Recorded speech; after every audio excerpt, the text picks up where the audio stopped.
नमस्कार, मी वैशाली। आज मी तुम्हाला छानपैकी अंड्याची भाजी करून दाखवणार आहे। त्याच्यासाठी बघा ही अंडी घेतलेली आहेत, मी ही उकडून घेतलेली आहेत पण काही सोललेली नाही आहेत। आणि वाटणामध्ये बघा मी लसूण आणि आलं घेतलेलं आहे आणि बघा थोडीशी कोथिंबीर पण घेतलेली आहे। साधारण मी 7-8 लसणाच्या पाकळ्या आणि 1 इंच आलं घेतलं असेल। कोथिंबीर मी थोडीच घेतलेली आहे। आता थोडंसं पाणी टाकून ह्याला मी चांगलं असं वाटून घेते। अंडी बघा छानपैकी सोलून घेतलेली आहेत। आता ह्यांना मी कट करून घेते। अंडी बघा मी ह्या प्रकारे अशा कट केलेला आहे आणि ह्याच्यातलं मधलं पिवळं आहे ते बाजूला काढून ठेवलेलं आहे। चला तर सर्वप्रथम बघा मी गॅसवर कढई ठेवलेली आहे, तेल टाकलेलं आहे। तेल पण बघा चांगलं असं गरम झालेलं आहे। आता ही अंडी मी फ्राय करून घेते। अंडं फ्राय करत असताना थोडासा मी मसाला टाकते आणि मीठ टाकते।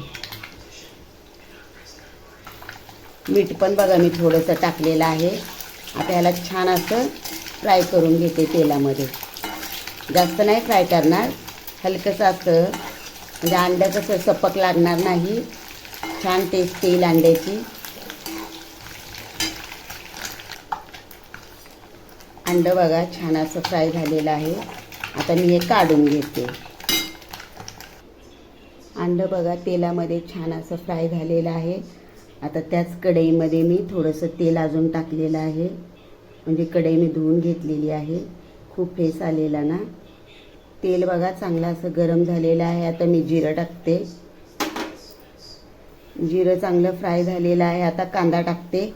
1 मोठा कांदा घेतलेला मी, त्याला चांगला असा बारीक कट करून घेतलेला आहे। कांदा टाकलं बघा मी कढीपत्ता पण टाकते आणि कांदा चांगला फ्राय करून घेते। कांदा चांगला फ्राय करून घ्यायचा, नाही तर भाजी गोड लागते। चांगला असा लाल कलरवर भाजून घ्यायचा कांदा, गुळचट भाजी लागत नाही।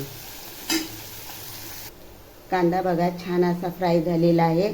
आता हे वाटण वाटलेलं त्याच्यामध्ये टाकते आणि चांगलं याला परतून घेते।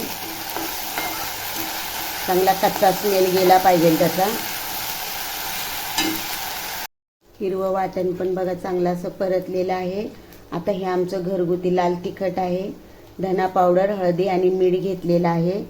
हे आमचं घरगुती लाल तिखट असल्यामुळे याच्यामध्ये गरम मसाले वगैरे सर्व असतात, पण मी एक्स्ट्रा काही टाकलेले नाही आहेत। चवीप्रमाणे मी लाल तिखट घेतलेलं आहे, मीठ पण चवीप्रमाणे, आणि हळदी घेतलेली,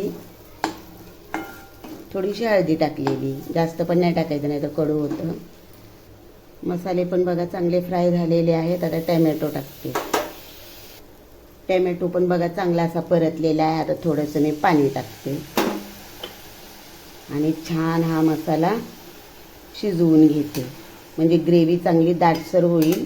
खोबरं वगैरे काही टाकलं नाही आहे, त्याच्यामुळे ही ग्रेव्ही आहे ना अशी शिजवून घ्यायची, चांगलं दाटसर होतं। मग मसाला पण बघू शकता तुम्ही छान असा शिजलेला आहे। आता ही तळलेली अंडी मी त्याच्यामध्ये टाकून घेते। अंड्यामधलं ते पिवळं मी लगेच नाही टाकणार, नाही तर खूप असं गाळ होतो, टेस्ट नाही मग चांगली लागत। अख्खे खायला छान वाटतं। आता याला छान असं परतून घेते। अंडी पण बघू शकता छान अशी परतलेली आहेत मस्त मध्ये।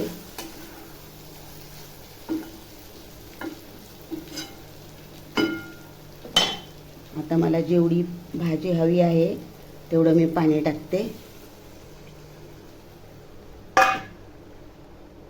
बघा मी एवढं पाणी टाकलेलं आहे। भाजीला बघा छान असा दाटसरपणा आलेला आहे। आता वरून मी थोडंसं तूप टाकते, तुम्ही बटरही टाकू शकता, पण माझ्याकडे नाही आहे म्हणून मी तूप टाकलेलं आहे। आता वरून थोडीशी कोथिंबीर टाकते आणि हे पिवळं टाकते। हे बघा चांगलं असं मिक्स करून घ्यायचं, जास्त वेळ शिजवायचं नाही। हे बघा मस्त मध्ये अंड्याची भाजी तयार झालेली आहे। हे बघा मस्त मध्ये झालेली आहे बघा। भाजी. भाताबरोबर पण खाऊ शकता, जिरा राईस बरोबर, पावाबरोबर खाऊ शकता, पराठा मस्त लागते. तर कशी वाटली मी बनवलेली अंड्याची भाजी हे तुम्ही मला नक्कीच कमेंट करून सांगा. माझ्या चॅनलला लाईक, शेअर आणि सबस्क्राईब करा. Okay, bye.